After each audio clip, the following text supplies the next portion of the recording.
Boldly going where no science show has gone before. The Naked Scientists. Hello, welcome to this week's Naked Scientists with Ben Valsler. Hi, Ben. Hello. And also with me, Chris Smith. Now, coming up, a new way to tackle the symptoms of Parkinson's disease. Scientists in America have made a breakthrough by electrically stimulating the spinal cord. Also, it's good for your health, but bad for the ocean, why researchers are now saying that we really can't afford to recommend oily fish more than once a week. And also the future suture, how an inkjet printer could be about to hold the key to healing wounds on the operating tables of tomorrow. And we'll be finding out how it works in just a second. Ben. Thanks, Chris. Also this week, we're exploring the world of computer science, including hearing what the next generation of computers and computer programs will be capable of. We'll also be meeting the man who wrote a smash hit computer game and has now become a neuroscientist. He's using his computing skills to solve key questions about the workings of the human brain. Plus, we'll also be delving into the virtual internet world that is Second Life, which people are suggesting could become the arena for business meetings in the future, or even a trip to the Tate. I was wandering around an art exhibition and saw this annoying person actually dressed as a witch on a broom flying around the room. Turned out to be the artist, and had a nice conversation about how his inspiration was created, and had a much greater insight than I would do just by looking at the static art. So obviously the art was clearly better than the dress sense. That was Mike Hobbs, and he'll be with us later to explain his vision for the future of Second Life. The Naked Scientists Podcast, powered by UK Fast, the UK's best hosting provider. On the web at ukfast.net. This week, scientists have made a breakthrough in the treatment of Parkinson's disease. Parkinson's disease is a neurodegenerative brain condition. It's quite common, and people who have it complain of tremors, but more noticeably and more of a problem to them is the fact that their movements are very hard to get going. They know what they want to do, but they just can't make the movements start happening.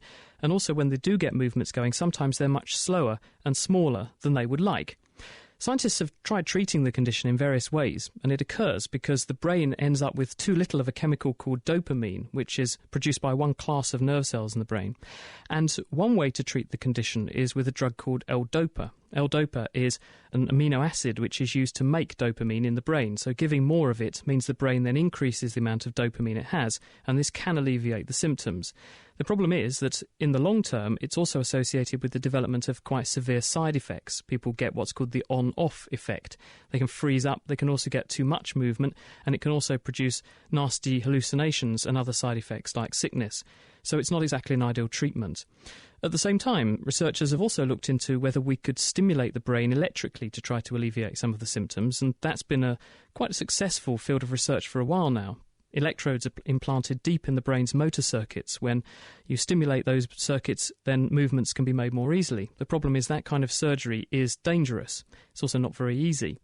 So researchers are now looking for alternatives, and this is the work of Miguel Nicolelis, who's a researcher at Duke University in America. He and his colleagues have got a paper in the journal Science this week, and what they've done is to instead stimulate the spinal cord, and specifically they've stimulated a part of the spinal cord called the dorsal columns, which are the main nerve sensory pathways carrying information from the body up towards the brain. Now, the insights that led them to try this in experimental animals were that when you study the brainwaves of people and animals with forms of Parkinson's disease, the brainwaves aren't normal. What you see are synchronous patterns of almost erratic firing of nerve cells, almost coming in waves. It's as though you've got an engine that's running badly. And what they wondered was whether this could be linked to the failure of the brain's motor areas to initiate movements correctly. And by stimulating the sensory pathways, what they've now found is that this sensory information coming in from the stimulator seems to desynchronize these abnormal brain firing patterns, and it means that the brain activity returns to a more normal pattern, resembling a brain that's being used to make movements. And when they do this in experimental animals, the animals show very few side effects, except that they are 26 times more spontaneously active than animals that don't have a stimulator turned on. So the researchers are saying this is a very effective way to turn an animal model from an intense state of Parkinsonism into more freely moving animals. This is definitely worth a clinical trial. And it is an important disease. It's very debilitating for the people who suffer from it. And because this is so simple to do, relatively speaking, it looks like it could be very promising in the future. I'm pleased to hear it. It is definitely a debilitating disease, and it's nice when these sorts of things come through.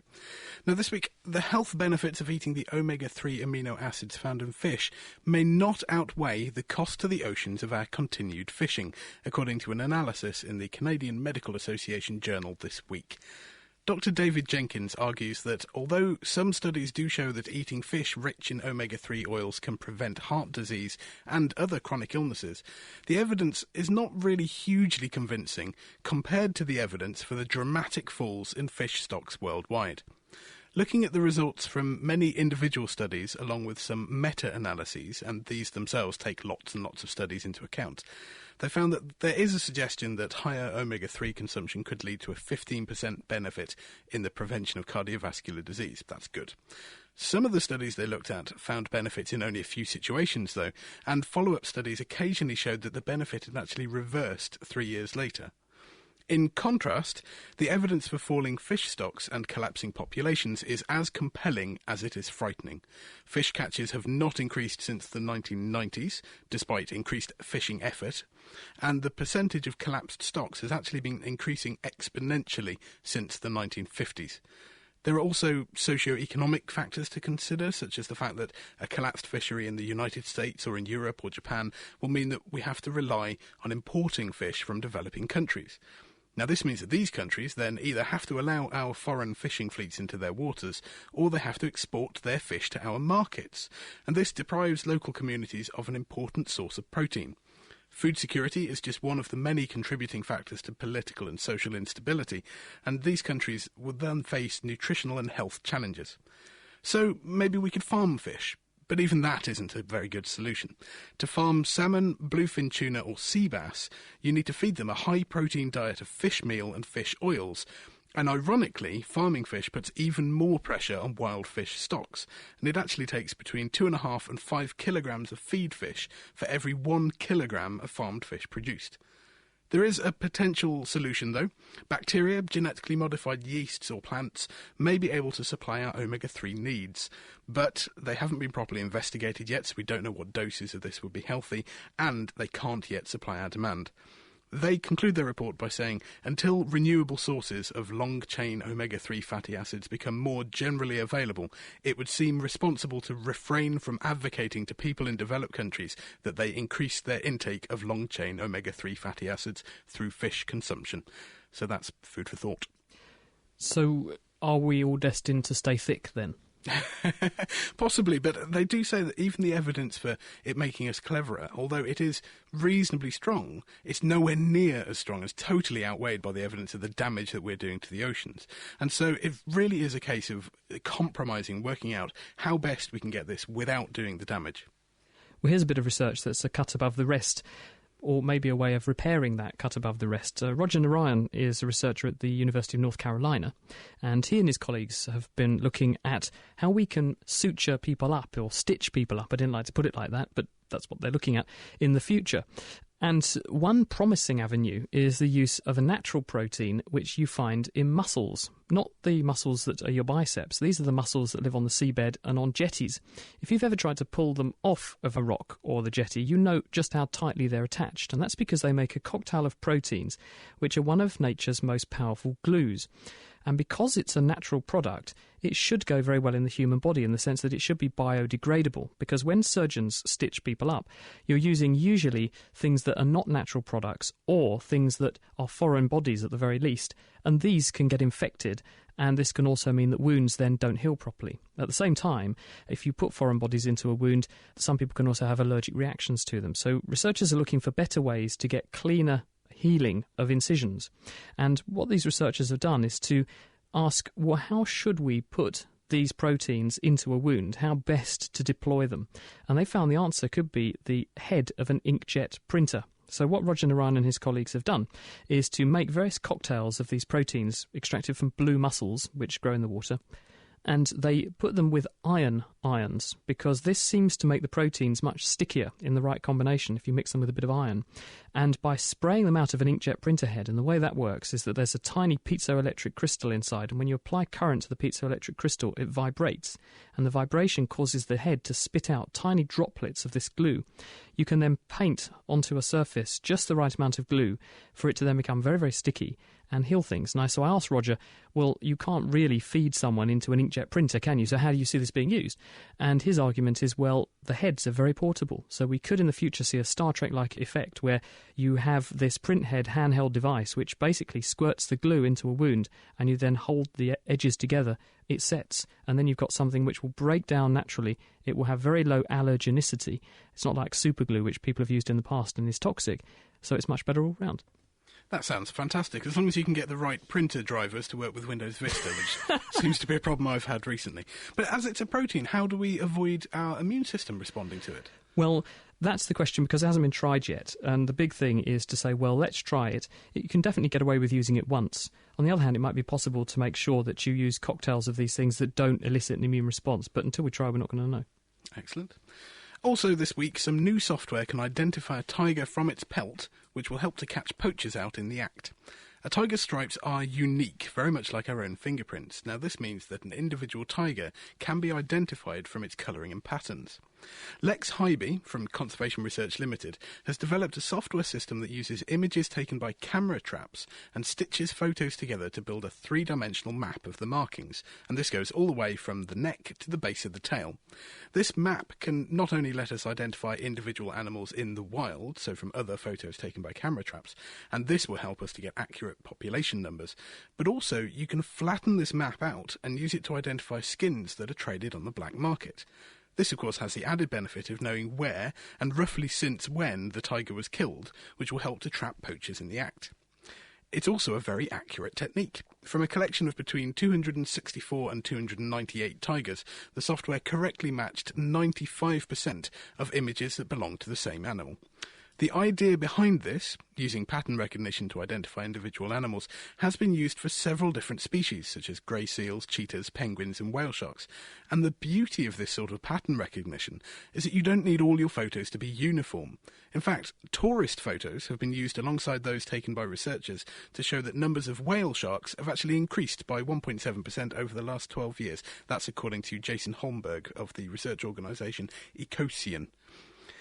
Hybe is confident that this software could make the backbone of a central database, as he writes in this week's Biology Letters journal. He said, an image of a skin that has been taken from one of the tigers in that database could be traced within a few minutes to where and when the living animal was last recorded. It's a simple software solution to help the fight to protect this endangered species. Fight against poachers. It's interesting because there was a similar thing done with DNA in ivory, and researchers built up a DNA map of all of the elephants around Africa, so they could then take a piece of ivory, ask someone its provenance, and if their story didn't fit what the DNA said in terms of where it must have come from geographically, they knew it was probably going to be illicit. And so they were able to then take them on and say, well, how do you account for this? Okay, and we could, of course, do exactly the same thing with tigers, find out whereabouts these are coming from and where they're being sold. And this way, hopefully, we can stop this really quite dangerous market. Thank you, Ben. Well, also this week, the European Space Agency has launched the Gravity Field and Steady State Ocean Circulation Explorer satellite, which is why we call it GOCE, G-O-C-E for short, and they say it's going to bring about a whole new level of understanding of one of the Earth's most fundamental forces of nature, and that's our gravitational field. Well, Dr. Chris Hughes is from the Proudman Oceanographic Lab. He's down here on Earth with us, thankfully, and he's planning to use the data from GOCE to better understand what's going on in the world's oceans. He's with us now. Hello, Chris. Hello. Welcome to The Naked Scientist. Tell us, what actually is GOCE? How does it work, first of all? Well, if you imagine having 6 metal cubes in a box in orbit around the Earth, because they're all in slightly different places, they're feeling slightly different bits of the gravitational field, so they will move differently. Ideally, what you would want to do is just track them and measure the relative motion. That tells you about how the gravity field is changed from one place to another. You can't do that because they'd rattle around and bounce off the walls. So instead you hold them still and measure the force that you need to hold them still. And what sort of orbit is this satellite in? Is it going over the poles, so the Earth is effectively turning under it, and this means that it can effectively, over the course of a 1-month period, scan the entire of Earth's surface? Yes, that's right. It's not quite over the poles, it's about 6 degrees off, but It covers almost all the Earth, yes. Why is this useful to you as an oceanographer? What can we learn by studying the Earth's gravitational field? Well, we want to know what the ocean currents are doing. And we can learn an awful lot about those from sea level, whether the sea surface is sloping or not. It's rather like isobars on a weather map tell you which way the wind is blowing. The sea level tells you which way the currents are going. Now, if you want to know whether the sea is sloped, you need to know which way is up. And we know it pretty well, obviously, but we don't know it well enough. We're talking about very, very small gradients. 1 in a million is the gradient that matters. So you need to know very precisely what the gravitational field is in order to define the direction of up. But given that the Earth is a sphere, Chris, why don't we just see gravity being uniform everywhere across the Earth's surface? Well, because the Earth isn't quite a sphere. Every mountain, every bump, every different mass around the Earth has its own bit of gravitational attraction towards it. So if you actually look at the shape of the sea surface, what you see is a whole set of wrinkles and bumps. It really looks like a map of the sea floor, because every mountain on the sea floor is pulling the water towards it. So what you think of as a nice, smooth, round sphere is actually quite wrinkly and bumpy when you look on the very small scales. And an understanding of these currents, how will this inform us about what's going on in the oceans? Well, the ocean is almost half of the climate system. It carries heat around from equator to pole in just the way that the atmosphere does. And it keeps parts of the Earth warm, cools other parts, and is very important for things like fisheries, but also climate in Europe in particular. Now, it's very difficult to measure. There's so much going on in the ocean. It tends all to happen on smaller scales than it does in the atmosphere. And there are fewer measurements. It's harder to see into.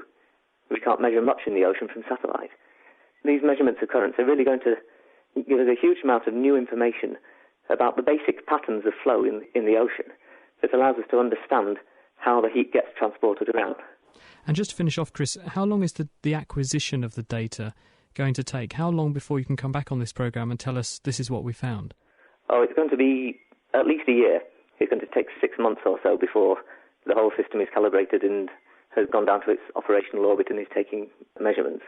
And then there's a lot of work once the data has been collected, turning that into useful information so we can calculate the sea level relative to the gravitational field. So there may be some early results somewhere around Christmas time, but it's going to be many years down the line before we've got really perfect observations, the best we can get out of it. Well, we wish you luck with it. Thank you very much. That was Chris Hughes, who's from the Proudman Oceanographic Lab, telling us about GOCHE, which is the Gravity Field and Steady-State Ocean Circulation Explorer. Keeping you abreast of the world's best science. The Naked Scientists. You're listening to The Naked Scientists with Chris Smith and with me, Ben Valsler. There is also another way to listen to The Naked Scientists, and while you're doing it, you can chat about the science in the show with like-minded folks, or at least with the digital representations of like-minded folks, and that's because it's in the virtual world of Second Life. We're live at 10 a.m. Second Life time every Sunday, so if you want to join us, sign up for Second Life, visit the Scilands and search for The Naked Scientists. You can drop by our delightful mansion, relax on one of the sun lounges or sit on the sofas inside, and listen to the show. Thank you, Ben. We've heard from Ray in Chelmsford. He's wondering, could we tunnel our way from the UK to Australia? Obviously, it would be long, he says, but technically, could it be done? I think the answer is, Ray, probably not, purely because of pressure and temperature constraints, and also the fact that the Earth is pretty liquid inside, down as far as the actual inner core, and therefore you'd have to contend with huge amounts of pressure, huge amounts of temperature, and I don't think we have either the energy or the building materials that would be capable of withstanding that. If you think about it, the Earth has a radius of about 5,000 to 6,000 kilometres. If we are standing on the Earth's surface, you're feeling 1 atmosphere of pressure. Well, the atmosphere above you, this is just talking about the gas, is about 50 kilometres high. So if you were to go 5,000 kilometres to the centre of the Earth, you therefore have 100 times the greater amount of atmospheric pressure on you. So the pressure just from the atmosphere would be so huge that just trying to move through that kind of gas would be like running into a brick wall. So very tricky indeed, but a good thought. Now, coming up, we'll be finding out how computers of the future will be intelligent and also how they can reveal the workings of the human brain. But first, Ben and Dave will be donning their shades to see how a flat-screen monitor works. Hello, welcome to this week's Computer Kitchen Science. Now, a kitchen isn't the normal place that you'd have a computer, but Dave has dragged his in so that we can have a look at how the screen works. Now, Dave, I also note that you're wearing some very cool sunglasses. It's quite a sunny day today, but we are indoors. Don't you think you should take them off? OK then, Ben. I wouldn't call them cool sunglasses. They were very, very cheap. The reason I brought these with me is they're part of the kitchen science, which is exceedingly simple as long as you've got a modern computer monitor and a pair of polarising sunglasses. So we need a flat screen monitor, don't we? An LCD screen, not one of the big chunky CRT ones. No, and not one of the plasma screen TVs, which you sometimes get.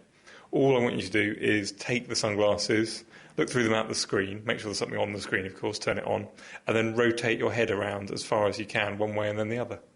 So all we're doing is looking at a screen with some polarising sunglasses on. And what do we hope to learn? Well, this should help us understand how the LCD screen works. Fantastic. Well, later on in the show, we'll come back, we'll let you know exactly what we saw, and also do a few more experiments to show quite how an LCD screen works. Lifting the lab coat on the world's best science.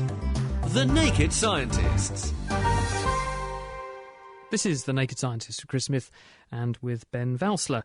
Now, this isn't computer science related, but we have had an email from Paula O.R., who actually asks a question on behalf of her 7-year-old. And she said, why is ice sticky, especially when you touch it with wet hands or with your tongue? Actually, I've had a nasty experience because I used to work in a lab where we had lots of minus 70 freezers, and we used to develop various gels and things in those minus 70 freezers. And if you weren't careful and didn't put some gloves on, when you went into the freezer and grabbed your developer out, or the rack, then your skin could freeze onto that rack. Ooh. And when you removed your fingers and let go, then it left a lovely fingerprint on the thing, and that quite literally was a fingerprint because it was the surface layers of skin from your finger. The reason ice is sticky is for that very reason, that the ice itself is so cold, and if you touch it with skin, because your body secretes tiny amounts of liquid, sweat, which is a salty fluid, onto your skin surface, it actually makes your skin a bit stickier, which is why we have it. It's for grip.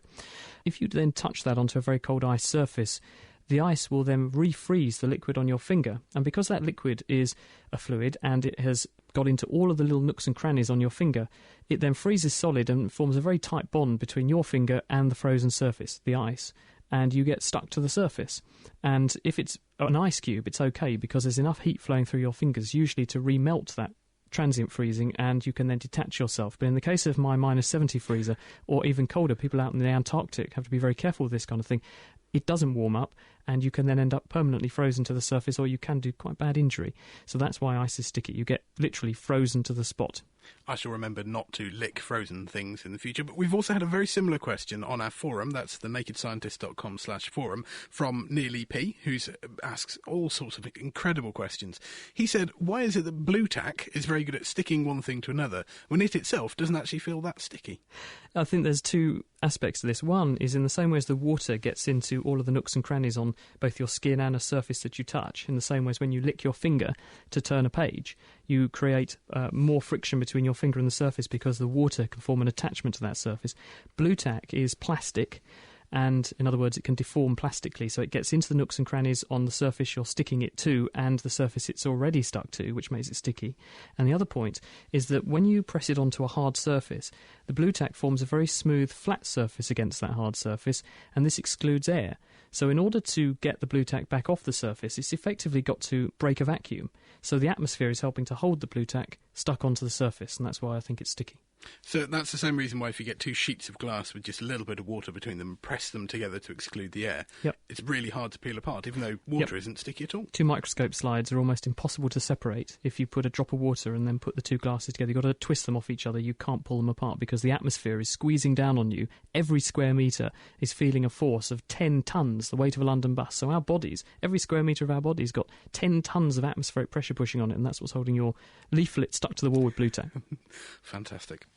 Now, it's hard to think of any aspect of our lives that isn't dominated by computers, and this shows very little sign of stopping.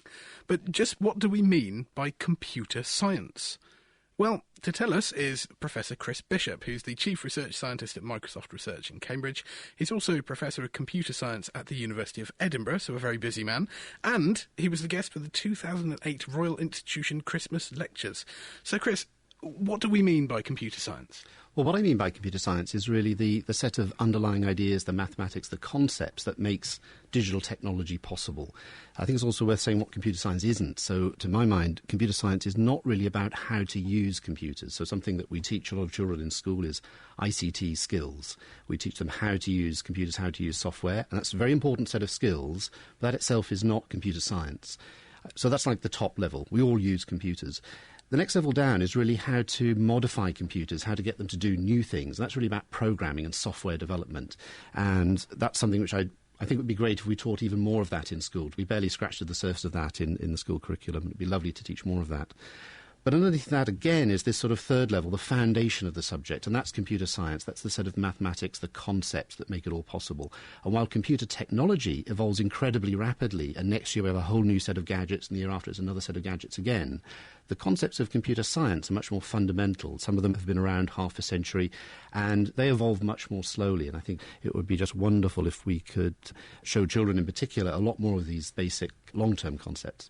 So it's really an understanding of the algorithms, the maths that lie at the very heart, completely regardless of the technology and what you're then doing with it. You need to understand how the numbers work in order to build up these layers that eventually get to a word processor or a shoot-'em-up. That's exactly right. A famous computer scientist called Dijkstra once said that computer science is no more about computers than astronomy is about telescopes. So the ideas of computer science apply whether you're talking about silicon or whether you built your computers out of gear wheels or whether you built it out of DNA or chemistry in some way. These are very general concepts about the limits of computation and the capabilities of computation in a very general sense. As we've already said, you're the chief research scientist at Microsoft Research. What is it that you do there? We think of Microsoft as being the people that make Windows, which a lot of our computers run on. My own laptop, of course, runs on Windows. What do you do? Well, first of all, Microsoft Research, which is about 1% of Microsoft as a whole in terms of people, is the basic research component of Microsoft. So you can think of us as, in many ways, functioning like academics. Our researchers have a complete freedom to choose the research they do, to publish it where and when they choose, and to collaborate fully with academics and so on. At the same time, of course, they may also develop ideas that might have commercial relevance, and some of those ideas will be fed into the rest of Microsoft. Now, in Cambridge, in Microsoft Research Cambridge, which is the European lab of Microsoft Research, we have about 120 scientists covering a very broad range of fields, from many of the mainstream areas of computer science like security and systems and networking, programming language theory and so on. But we're increasingly diverse. We have people in machine learning like myself, computer vision researchers, even ecologists and biologists these days. And so one of my main roles as chief research scientist is to promote cross-disciplinary interaction. There's a big danger in this very heterogeneous environment that everybody stays in their own little stovepipe and they don't really talk to each other. So I try to find mechanisms to mix people up and get them to understand that the ideas and the problems in each other's fields. And I hope that that will promote interactions between the different disciplines, because I'm a great believer that a lot of the really new ideas actually emerge at the intersection of different disciplines. Genuinely new ideas in science are actually quite rare and very, very hard to find. It's slightly less hard to take a good idea from somebody else's field and import it into your own field, where it may be quite novel and may have quite an impact. In fact, we had a very good example of this on the show a few weeks ago with Alyssa Goodman, who was using the software that's been developed for understanding and visualising MRI scans to look at deep space. So it really is true that this sort of multidisciplinarianism is really the way that science seems to be moving. But going back to something you said that you were working on yourself, machine learning. Now, the idea of intelligent machines has been around for a while, but what do we really mean? How can we get a machine to learn? So, yes, the idea of intelligent machines goes right back to the dawn of computing, and certainly Turing, Alan Turing, the famous Cambridge mathematician who was one of the founders of the modern field of computer science, was very interested in the idea of building intelligent machines. And it's obviously an enormously difficult problem. While technology in many respects has evolved incredibly quickly, and we now have machines that are extremely good at, let's say, multiplying numbers together, far, far better than any human, there are other tasks that people and, to some extent, animals are very good at that we tend to characterise as intelligence. Things such as visual recognition, simply looking at a visual scene and understanding what's going on in it, recognising different objects and understanding what's happening, is proven to be immensely difficult to build those capabilities into a computer. So over the years we've been making good progress. There's a long, long way to go, though, before we have a machine which has very general intelligence. And in fact, although perhaps 30 years ago people sought to build machines that would be intelligent in a high-level sense, that is, machines you could have a conversation with about philosophy or poetry, for example, we've sort of more or less abandoned that because it's really just way too difficult. And we've kind of taken a bottom-up approach, more of a signal processing approach. We say, well, let's look at some of the simpler tasks that machines are not yet good at, but say people are good at. And the example I gave already was recognizing objects in the visual world. It's an immensely difficult problem. It appears to be trivial. I can turn around and I can say, well, look, there's a glass, there's a table, there's a chair, there's a microphone in front of me, and so on. I can recognize these objects. But actually, what your eye sees is a pattern of light and dark and colour that is enormously variable. So no two chairs look the same. The pattern of light on the retina varies as the chair is moved closer or further away or rotated, as light is scattered off other objects, which changes the colour of the light, which changes the colour of the chair, and so on. There's this huge variability. And our brain, in some way that I think we don't really understand yet, mysteriously takes away all that variability and says, no, that's still a chair. If we could build a similar capability into machines, it would be very powerful technologically. It's an outstanding problem that we're just beginning to make good progress with, I would say. So it's one of the fast-moving frontiers of machine intelligence at the moment. Well, it sounds really exciting. It is true that we see a chair, but there are so many different varieties that if we had to program this into a computer, it would be an enormous database of things that they need to look at. I'm afraid we'll have to leave it there for now, Chris, but hopefully we will get some questions from the audience for you. That was Edinburgh University's Professor Chris Bishop. So in the future, our computers may be much more intelligent, but ultimately that probably won't stop me getting distracted by games of Minesweeper. I'm glad that happens to someone else too. Thank you, Ben. Now, as you may have noticed here at The Naked Scientist, we are big fans of Second Life. We beam the programme in there and people turn up and listen to the programme and contribute questions as the programme goes on. If you're not acquainted with Second Life, let me tell you what it is. It's a three-dimensional virtual world. It's on the internet and people can then explore this world on their home computers and they use computer-generated representations of themselves, these are called avatars, to do that exploration. But what's the added layer here of complexity with Second Life is that you can meet and converse with other people in that world and see the same world they're seeing. And that means you can have conversations with them. It means that you can interact with them in various ways. You can even listen to live radio programmes there, like this one. But the virtual world does need enormous amounts of technology and artificial intelligence to power it. And Meera Senthilingam recently found this out when she went to talk to Dr. Mike Hobbs at a special evening which was held by Anglia Ruskin University as part of the Cambridge Science Festival. Second Life is a lot of things to a lot of people. Essentially, it's a 3D virtual world that allows users to create images, sounds and activities within an environment that supports this. The key thing that most people end up doing is communicating with other people. So it's a way of mediating communication. Now, obviously, a lot of complicated technology is involved in creating Second Life, but would you be able to summarise just the amount of technology involved in creating such a virtual world? The basic unit of Second Life would be a sim or a simulation, which is a square area as represented on a map. That is essentially produced by a core on a chip. Computer chips these days can have dual cores or quad cores. Many of these chips go together to make up entire racks of computing. And so you can find that we have tens of thousands of individual areas all stuck together. And each one of those is supported by a core on a chip, on a board, on a computer, in a database, in a server center rather, and everything that you see and everything that you do is bits and bytes somewhere. It's entries in a large number of databases that record where you've been, what you're doing, what you're trying to see at the moment, what someone else is seeing you do as well. It is quite accurate on your view of the world, and someone else's view of the world is kept in sync. Quite a technological feat.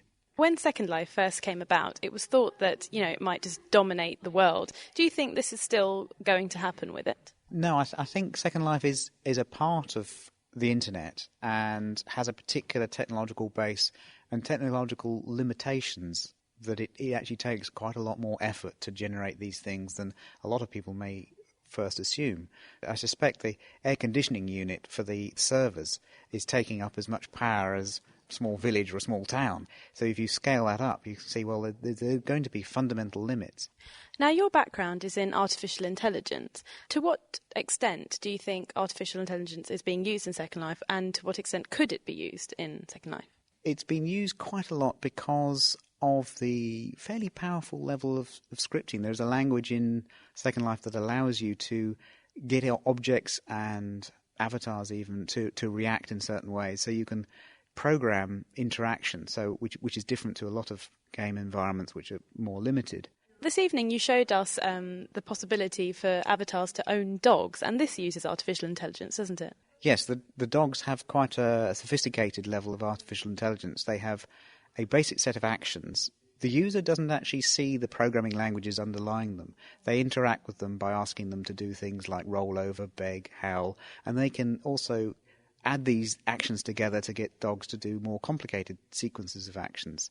The dogs also have a random behaviour mode where they will do something out of their repertoire, and if you praise them by telling good dog, it will be more likely to use that particular action. So these dogs are actually being conditioned in the same way a real dog would? Yes, they're being trained, and in fact there are dog training classes, or more accurately, owner training classes, because the dogs don't need training, it's the owners need training on how to interact with a dog. So if it's possible for people to have dogs, what else do you think is possible? Well, there's certainly other animals. I know there's quite a big equestrian sector, and there are more mundane activities such as vending machines and chat bots that will interact with you and say good morning. Greeting bots, which can be really annoying, come up and say hello, how are you? Here's a card. Read this, do that.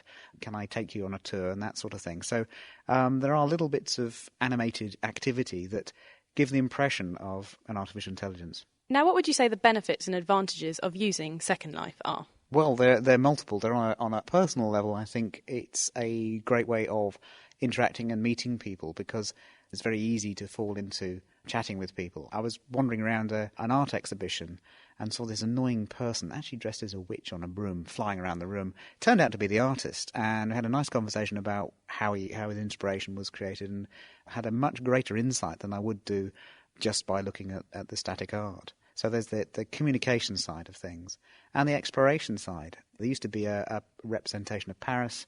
There's certainly a representation of Krakow in Poland, and science exhibitions, and the National Physical Laboratory has interesting stuff going on. And finally, where do you think Second Life is going next? So in 5 years, what do you think Second Life is going to be like? To a certain extent, Second Life is ahead of the curve, so I think more things will be more like Second Life.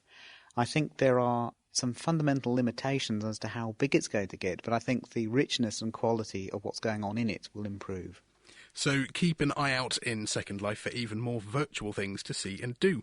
That was Dr. Mike Hobbs from Anglia Ruskin University talking to Mira Senthilingam earlier this week at a special event about Second Life for the Cambridge Science Festival. I'm in Second Life quite a lot, actually, and I never knew that you could have dogs, but I wonder what the artificial intelligence would be behind a cat, because you can't train it, it just does what it wants. Well, of course, when I'm not here on the programme, I often connect at home and join in with the people who listen. And last week someone turned up in an ambulance, which I thought was hilarious. There was this annoying siren going off before the show started, and I thought, I hope they're not going to keep that going during the programme. And then I looked round to see where it was coming from, and someone drove up in an ambulance. And I said, did anyone call an ambulance? As this person got out of this ambulance, it's hilarious. Were there no win, no fee solicitors following it closely behind? Almost certainly. Thank you, Ben. Laying the facts bare. I say. The Naked Scientists.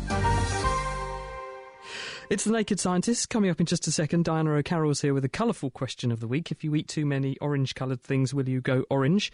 We've got the answer.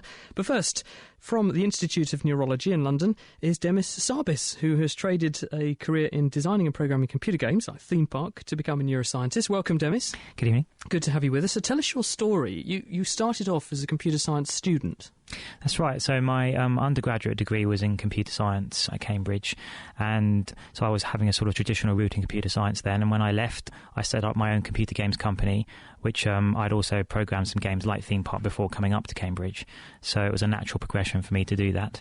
So I set up my own company in Camden in London, and we grew it up to 65, 70 people, and created several games for big publishers around the world.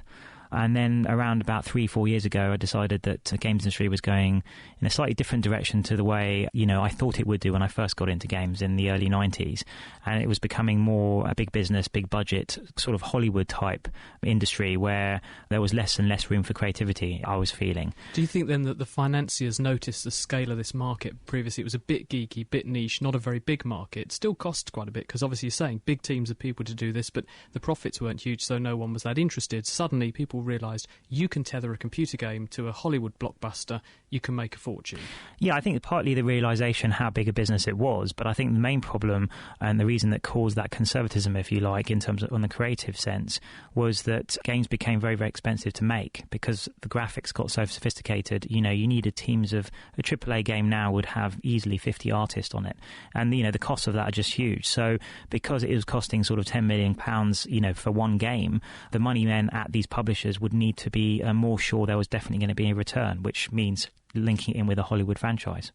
That obviously was incompatible with your view of what you wanted to do. So you did the rather unusual thing of take a sidestep into neuroscience.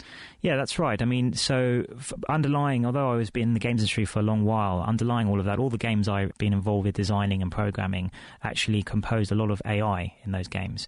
And most of the games were big strategy. Artificial intelligence. For the non-initiated like me. Yeah. That's right. And all the games I wrote, like Theme Park and Republic and Evil Genius, these games, they all involved simulations. And most of them involved hundreds of little computer people coming and getting involved with the game environment. And then most of the games were, like, for example, Theme Park, were involved you manipulating that environment and seeing how these autonomous agents reacted to what you were doing. Those are the kinds of games I found fun to play, and they were the kinds of games I found fun to create. But so underlying all of this was my passion. My main passion is actually in artificial intelligence, and related to that, as soon as you start thinking about what artificial intelligence is, then you start thinking about how is it that the mind achieves these end goals. You didn't get hooked on your own games, did you? No, well, actually, after you've worked on a game for 3-4 years, you're sick of the sight of it in general, even if it's the best game ever. So it used to take me about 10 minutes to get bored of them. But some of strategy games, I think, are terrific because they did force you to think in a certain way. I mean, I was a very big fan of text games in the early days because largely computers were rubbish. Yep. And the only thing they could do was to generate spurious streams of text that you could read laboriously. But they taught me amazing language skills. And I think it's partly responsible for why I have an incredible memory for text and words and facts, because you had to remember, effectively, a graphical representation in your head of the text environment that was this computer adventure, and I think that probably had a huge brain training effect on me. Absolutely, and I think those early games also left a lot more to your imagination, in the way a book would, a great book. It exercises your imagination, which of course, a game with all the latest flashy graphics, although it looks very beautiful, obviously leads less need for visualization and creative powers. Now, just very briefly, because we are short for time, how did you then actually develop an interest in neuroscience? How did you actually then take those skills that you had in computer programming and start answering important questions about how the brain works? So I didn't really know much about neuroscience before I started my PhD, but I did a lot of reading, and it struck me actually that a computational approach or an understanding of algorithms or the basic computer science that Professor Bishop was talking about is actually a useful approach maybe to take looking at how the brain works. And in general, most of the people I work with and most people in neuroscience are from life sciences or medical background, which of course is incredibly useful from an anatomical point of view. But there are actually relatively few people in the neuroscience field that look at the brain in a computational way, in a machine-like way, which can give, other insights. Of course, it's not a machine, the brain, but a lot of the things it does are actually relatively machine-like. And the problem that you've solved most recently, in a nutshell, what was that? So my most recent study involved trying to accurately predict where someone was standing in a virtual reality room whilst they were lying in a scanner just from their brain scans. Why is that so difficult a problem to solve? Because I thought there are cells in the brain that fire off when you go into a certain place. We just read what that activity is, can't we? Yeah, so it's been known for a good 30 years now that these experiments were done in rats. There are cells that tell you where a rat is positioned in an environment or a pen, but no one really knew what those cells look like on a population level. So if you were to look at 1 million of those cells at once, which of course you can't do when you're single cell recording with electrodes in rats' brains. So what I was interested in is if you could have this kind of global eagle's eye view, if you like, of the whole population of cells, that might tell you something different that you couldn't see on the individual cell level. Is this supposed to therefore be a model or a representation of what's going on in the real world? Are you trying to understand how? Because the person you work with, Eleanor Maguire, very famously worked out how cab drivers have bigger bits of their brains through navigating around London. Are you trying to basically understand how a cab driver finds his way around London? That's right. We're trying to extend those findings, really, in that we know the hippocampus is vital for spatial navigation and spatial memories, but we still don't know what it is about the environment that is encoded in those memories and is encoded by those neurons, and how and why it's doing that. And obviously, you can't carry a 2-ton brain scanner around with you. So the best thing we can do is to record people whilst they're navigating around in very realistic virtual reality environments. And when you do this, what did you see, and how does this influence our understanding of how this part of the brain tells us how to get from A to B? So brain scans work at quite a low resolution compared to single-cell recording in rats. So when you look at one pixel, if you like, of a brain scan, which is called a voxel, a 3D pixel, that actually contains about 40,000 neurons. So for our pattern recognition algorithms to work and to be able to classify which location that was related to, it needs several hundred voxels to be active to train the pattern recognition algorithm with. What that shows is that these spatial memories must be represented by very large neural populations codes, so including probably between 2 and 5 million neurons. Where previously we thought that it was just the odd cell that fired off, now you're saying there's huge populations of cells that joined together, they code specific locations. That's right, and also it says something about the way that they're clustered and structured. So we found that these cells were also clustered quite closely together, whereas previous rat literature suggested that perhaps they were random and uniformly distributed across the hippocampus. Fantastic. Thank you very much, Demis Hassabis from Theme Park Guru. That's on the computer game world, obviously, to neuroscientist and decoding how the hippocampus works. Demis Hassabis from the Institute of Neurology. Ben. And now it's time to welcome Diana O'Carroll back with our question of the week. Yes, this week, are we what we eat? And that's Carlos from Panama asking. Just as flamingos get their pink color from the pigmentation in the krill they eat, adult penguins get their yellow spot on the face from the same source. My question is, would there be any pigmentation changes in a human's hair or skin color if he or she ate plenty of raw krill? One particular compound found in krill is responsible for flamingo colour. So, can the same compound do this in humans? This is Dr. Stephen Juan. I'm the Ashley Montague Fellow for the Public Understanding of Human Sciences at the University of Sydney. Yes, there are substances that can turn your skin different colors. One of the most famous ones is keratinema, which is when you eat too many carrots, your skin can turn yellowish or orange. It's a benign condition. It doesn't seem to be related to anything, but if you eat too many carrots, the beta-carotene builds up in your system, and you turn into the color of a carrot. First a little yellow, and then a little orange. There was an interesting study in 2006 in pediatric dermatology by Royal Liverpool Hospital that showed that keratinema can come from eating green beans as well. There are other vegetables like yams, it's been known to happen, where the color can change, and some other fruits as well. So, yes, you have to be very careful. Of course, it's going to show up in lighter-skinned people first, but it'll happen to anybody. And by the way, yes, there is something, speaking of carrots, the old question is, what about carrots improving the eyesight? And yes, carrots do improve the eyesight a little bit, but only if you are vitamin A deficient to begin with. It's the beta-carotene in krill, carrots, green beans and sweet potatoes that can change your hue, but only if you eat lots and lots of them. On the forum, we had a few stories of people who knew people who'd eaten too many carrots, so it seems it's not all that rare. And on the forum, RD found a case of one man who had argyria after spending years drinking colloidal silver, and that's silver particles suspended in a liquid.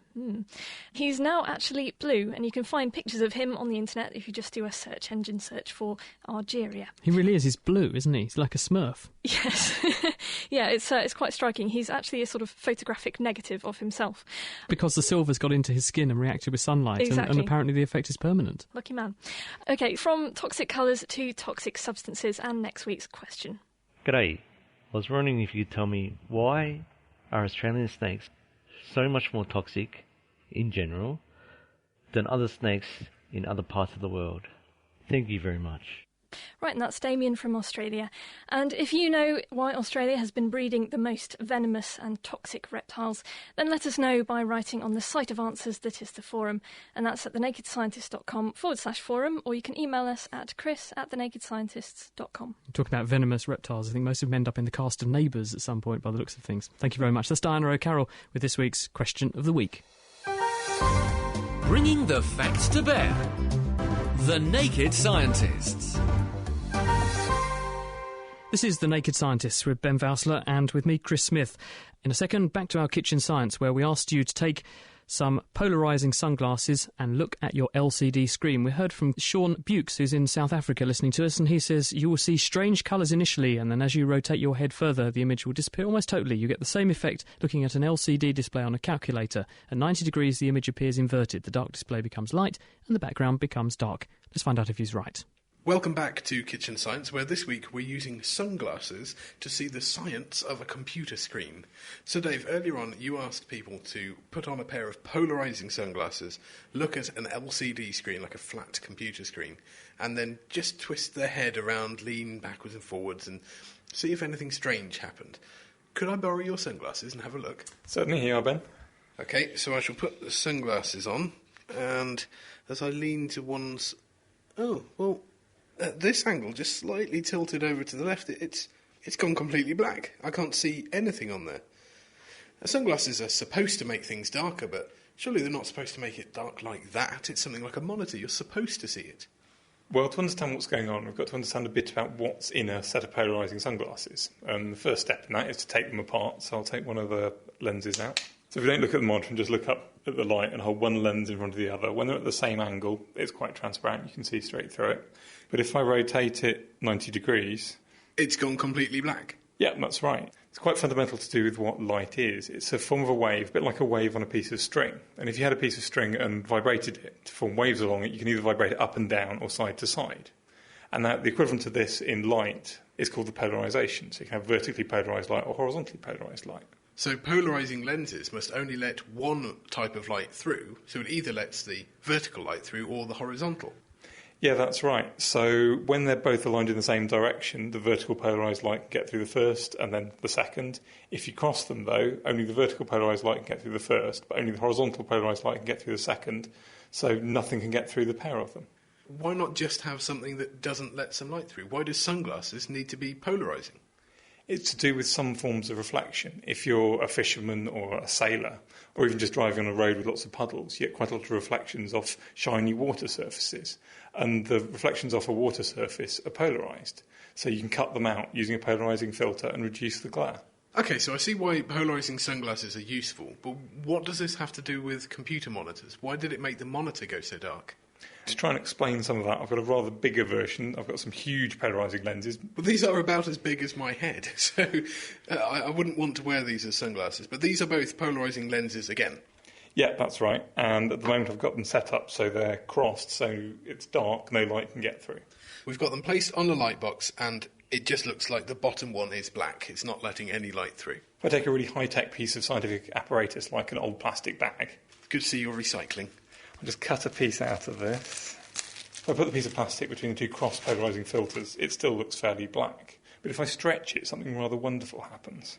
Well, as you're stretching it out, it looks like a rainbow coming from it. It almost looks like the sheen you get from oil on water. Yes, the colours are very similar, but the mechanism is quite different. What's happening is as you stretch the plastic, it will rotate the polarisation of lights. So the horizontally polarised light, which comes up through the first polariser, is rotated so some of it is vertically polarised and can get through so you can see light. Because it's no longer blocked by the top polarising filter. Yeah, that's right, and it rotates different colours, different amounts, so you end up seeing different colours. But surely we're not using the same trick on a computer screen? No, in a laptop screen they use something different called a liquid crystal. I've got some here, trapped between two thin pieces of glass. At the moment it's completely transparent. The liquid crystal is made up of long, thin rod-like molecules, which tend to want to align so they're all pointing in the same direction. But on one piece of glass they're held horizontally, and next to the other piece of glass they're held vertically. So as they go between the two, they have to slowly twist by 90 degrees. If you shine polarised light on it, this means that the polarised light slowly twists by 90 degrees as it goes between the two of them. So this means that if we put it between our two polarising filters, just where we had our plastic bag, because it's changing the polarisation, it should let the light through? Yeah, we can test that here. OK, so we've put it between the two. And yes, it's just like a bright window in the middle of a dark lens. Yep. Now, if we apply an electric field to those little molecules, it actually rotates them so they sit at right angles to the pieces of glass and no longer rotate the polarisation of the light. So this would mean that the polarisation doesn't get changed, and where there's an electric current, it should go black again. Yep, we can test that by pressing these little buttons. And we're getting what looks very much like a calculator display. I guess this is how calculators are made. Yes, and this is where I got my piece of liquid crystal from, an old calculator. Yes, the calculator display, they have little areas which are connected to different parts on the calculator computer chip, so the computer chip can turn on different areas at different times and make up a display. That's all well and good for a calculator, but what about a full-colour, vibrant computer screen? They all work on exactly the same principle, but with much, much smaller pixels. In front of each pixel, they've got a red filter, or blue filter, or green filter, so they can build up with all the different colours of the rainbow from the red, green, and blue light. And then the computer just turns on millions of them at exactly the right amount, at exactly the right time, and it builds up a beautiful picture for you.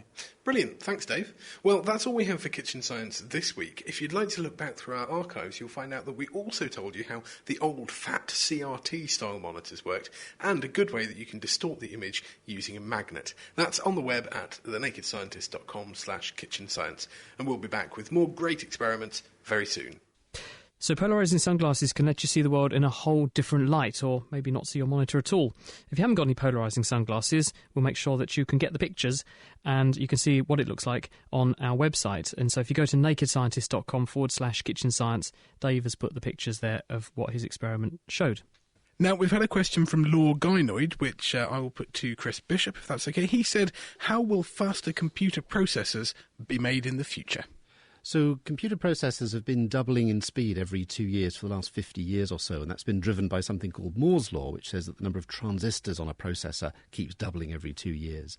And as the transistors have got smaller and smaller, we've fitted more and more onto the chip, but we're starting to run into some problems. And one of the problems we're hitting already is to do with the heat density that's being produced by all these transistors in a tiny space switching on and off. Right now, the heat density on a chip is equal to that of a hot plate on a cooker, and if we carry on the way we've been going, then in about 10 years' time, that heat density will equal that at the surface of the sun.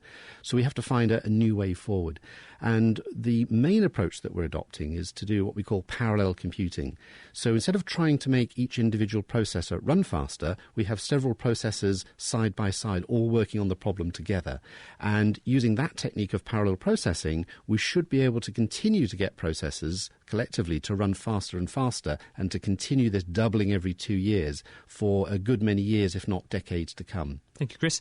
I've got a question here for you, Demis. This is from Tony, and he says, is it possible to make some kind of helmet or headgear that could be used to read or influence brain activity?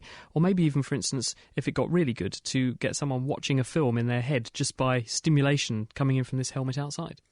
Well, at the moment, we're very far away from that kind of technology. So far, all the technology that is being used in neuroscience at the moment is passively reading. The electrical activity of the brain is creating itself rather than actually influencing it the other way. I do know of some rather experimental studies that have been done trying to connect chipboards to rat brains and try and control the way they navigate. But as far as I know, those are very, very experimental at the moment, and nothing's really practical coming out of that yet. I believe there was a researcher in Europe who showed if you supply or apply an intense magnetic field to the head while people are learning things, then it makes them remember them better. I think he was doing this with word learning. He was putting students to sleep with a magnetic field around their head, and I think it improved or boosted the ability to learn, probably because the brain's an electromagnetic organ, effectively, isn't it? Yes, I mean, there may be ways. I mean, you could do it neurochemically as well with some drugs. You know, there are probably ways of changing and up-regulating entire systems in the brain, but that's very different from influencing a specific thought or getting them to specifically think about a key episode or something like that in a film. Thanks, Demis. And finally, Chris, there's a question here from Jomart Orman, who says, hello, Naked Scientists. I'm Jomart. I'm a medical student from Kazakhstan, and I listen to your programme every week because it helps me to learn English as well as my study. I really like your programme. Thank you for that. It goes on to say, how do CDs, DVDs and hard disks actually store information? After all, they're just made of plastic. That's a great question. So CDs and hard disks work in slightly different ways, but they have something in common, which is that like all computer storage systems, they use binary. That is, all the information is expressed in terms of a string of ones and zeros or on and off. Now, in a hard disk, that's represented magnetically. So each bit is represented by a tiny magnet built into the surface of the hard disk. And if it's facing north up, it's a 1, and if it's south up, it's a 0. And the head that reads this information can also flip the magnets, and so it can write information to the disk. Now, CD is rather similar. It also has these ones and zeros, but they're represented rather differently. They're represented by little pits. So when a disk is written, a laser burns little pits into the surface of the disk, and then another laser can read back those pits. So if there's a pit, it might be a 0, and if there's no pit, it might be a 1. Brilliant. Thank you very much, Chris. Right, well, that's pretty much all we've got time for this week, so it remains for me to say thank you very much to Chris Bishop, to Chris Hughes, and also Demis Hassabis, who you heard on this week's programme, and to our wonderful production team, Ben Valsler, Diana O'Carroll, Mira Sinthalingam and Dave Ansell. We're back next week when we'll be finding out how DNA technology can actually be used to trace the ancestry not of people and animals, but instead of ancient writings like the Canterbury Tales, also the history of flu, and how historians make sure that they've got their story straight. So if you have any questions on that, do send them in, chris@thenakedscientist.com. In the meantime, thanks for listening, have a great week, and see you next time. The Naked Scientist podcast comes to you from Cambridge University and is supported by the Wellcome Trust, the EPSRC and UK FAST. For more information, look us up online at nakedscientist.com.